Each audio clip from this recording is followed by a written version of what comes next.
Assalamualaikum dan salam sejahtera. Hari ini kami akan kongsikan satu topik menarik iaitu kerjaya dalam bidang sains forensik 2021. Kerjaya dalam bidang sains forensik ini sangat luas, justru itu anda perlu mengetahui dahulu apa itu bidang sains forensik. Sains forensik adalah satu bidang sains yang menjalankan kajian ke atas penyiasatan jenayah dengan menggunakan ilmu sains.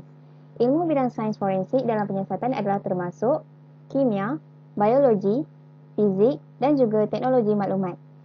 Matlamat utama sains forensik ini adalah untuk mencari kenyataan di sebalik sesuatu kes. Ianya bagi memastikan setiap kes jenayah mempunyai solusi yang tersendiri dalam menyelesaikannya. Bidang kerjaya dalam bidang sains forensik ini luas, tetapi terdapat pelbagai liku semasa anda ingin menamatkan pengajian dalam bidang ini.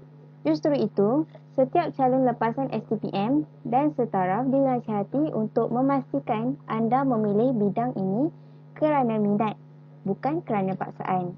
Hal ini disebabkan bidang ini sangat seronok untuk dipelajari, tetapi pembelajarannya boleh jadi susah bagi orang yang tak meminatinya.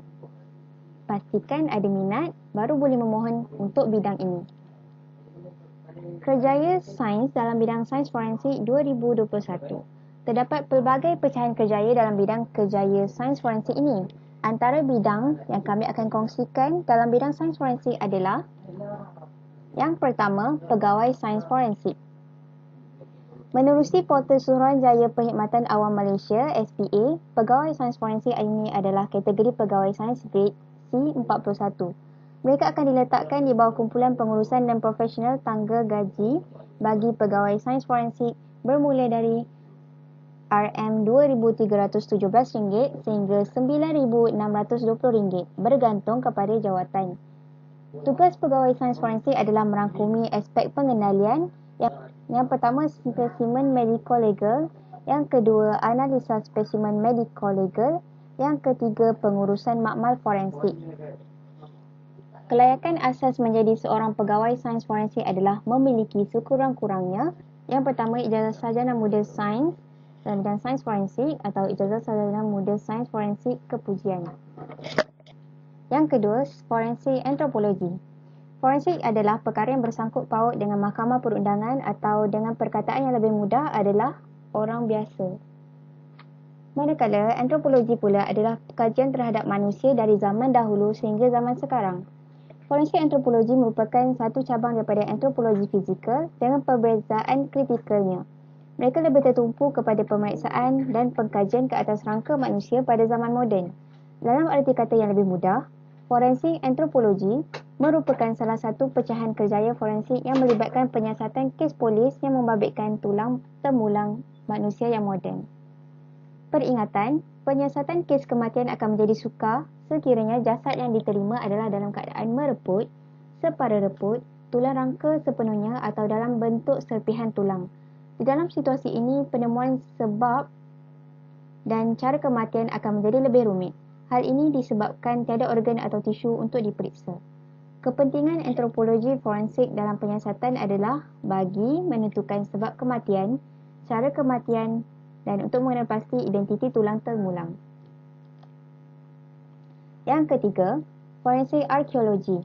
Arkeologi merupakan satu bidang kajian yang melibatkan penganalisian barang pemburuan, peralatan memasak, senjata dan lain-lain serta mengkaji arkitek persekitaran dan landscape persekitaran mereka. Justru itu, forensik antropologi dan forensik arkeologi sentiasa berkait rapat antara satu sama lain dalam menyelesaikan suatu kes jenayah terutamanya yang melibatkan pembunuhan.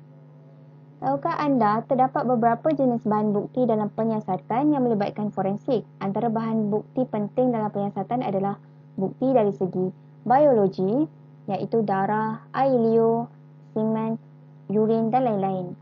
Yang kedua, fizikal, senjata api, luka akibat pisau, kaca, serpihan, cap jari dan lain-lain.